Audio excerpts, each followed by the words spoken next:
Training camp practice number 12 now officially in the books for the Chicago Bears. So let's talk about it, people. What is going on? Yo, Faiz Sports all back at it with another video talking, of course, NFL here to talk about the Chicago Bears. So if you're a Bears fan, please do hit that subscribe button down below. I promise you, you will not regret it. So go ahead and do that now as we are on the road to 30K subscribers. Please do support the channel by hitting the bell notifications so you're notified every time I drop a new video, guys. And as always, follow me on social media. Links down below for that. All right, so let's talk about practice number 12. It was a very long and intense practice, and I think there was a lot of good things to talk about today, but let me just get to kind of the main thing that happened today in practice, which is Chase Claypool ended up getting hurt. All right, nobody wants to obviously see injuries, hear about injuries, but they are a reality of the situation. Guys are just going to get hurt. Now, Chase Claypool, obviously, we know that he has dealt with hamstring issues and injuries throughout his career. But talking about this one, I believe this happened today during one-on-ones, and he got hurt, and it was a hamstring injury, pulled up lame on that hamstring. Now, the good news is it did not look serious enough to where Chase Claypool needed to go to the back and get it iced and looked at and all of that stuff. He was still out on the practice field, just didn't have his helmet on, and obviously, the Bears are not going to push him. They're going to preach caution, and they're going to be careful with Chase. And so that's why he started practice, but he did not finish it. And that's what I would have done too. Now, let's talk about kind of the long-term outlook here. What do I expect to happen? I don't think Chase Claypool is going to be playing in the preseason games, and I would not want him to either, right? You want to get him healthy. He's looked great during camp. He's been one of the breakout stars during training camp. So Chase Claypool really has nothing to prove. He is our wide receiver 3, maybe even wide receiver 2, but he's a starting wide receiver. And so I think he is going to sit out during preseason, let him get healthy. He's going to get 3 weeks off, basically, right? And then for week 1 against the Packers, I believe Chase Claypool will be ready. So I think he will be good to go week 1. I don't have concerns there. But yeah, preseason, I think the Bears are going to take the safe and cautious approach, which they should, and they're going to sit Claypool. Because why would you want him to get aggravated during a preseason game? Like, makes no sense. All right, so let's talk about the practice itself. So I'd say to me, this practice, the offense had some good moments. It didn't start off hot. Now, in one-on-ones, Justin Fields, I believe, started 3 for 9, which doesn't seem great at all. But keep in mind, it's one-on-ones. You have to throw the football, and, you know, there's times where the receiver's not going to be open, right? The DB is going to do a good job of it, but you still got to throw it. It's practice. So he went 3 for 9, but there was an overthrow in there. There was a drop in there. And there were 2 or 3 balls that were defended pretty well. All right, so the overthrow, he did have one bad one, Fields did, to DJ Moore, but had a number of completions to Darnell Mooney, to Cole Kmet.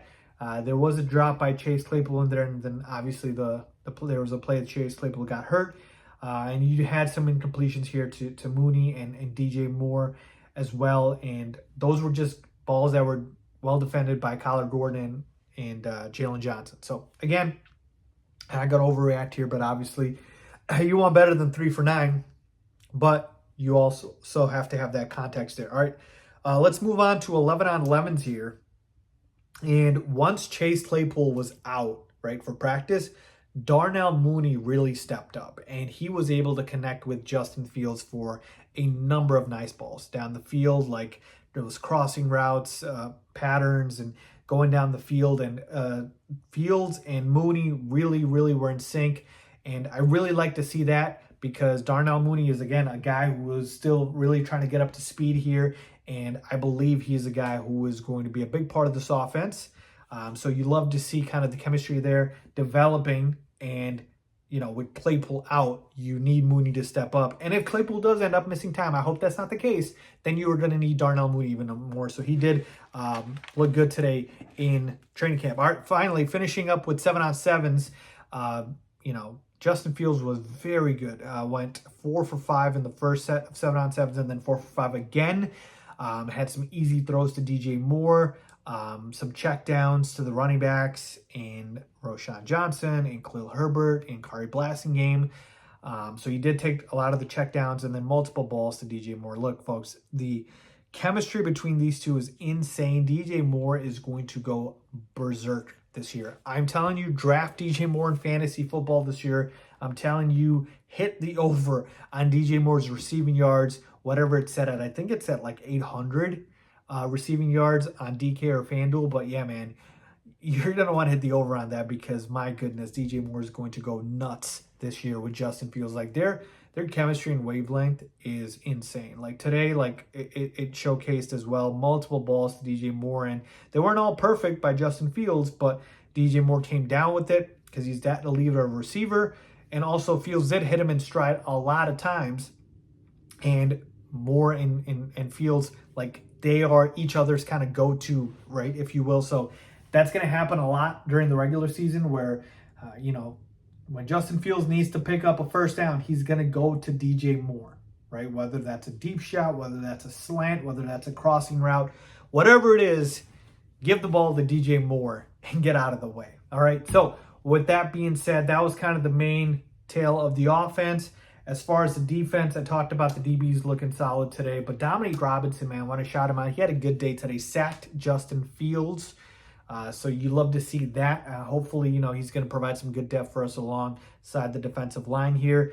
And then the other thing to call out here is we did have Ja'Tyre Carter at the right guard spot, and Tevin Jenkins was also out with the trainers for a little bit, so they gave Alex Leatherwood some playing time as well. So a lot of shuffling going on here, folks, on the offensive line. Again, until week 1, we won't really know who's healthy and who's not. But so far, nothing like where it's like, oh, yeah, these guys are out for week 1, or they're, for sure out for weeks. Like, no one's that hurt or anything like that. Everyone's just, trying to play it safe and make sure that they're healthy for the opener. But yeah, man, overall today, main takeaway was kind of highlighting the injuries, but the offense looked pretty solid. And I think they for the most part, won the day today. So let me know what you guys think, man. Leave a comment down below. As always, thanks for watching.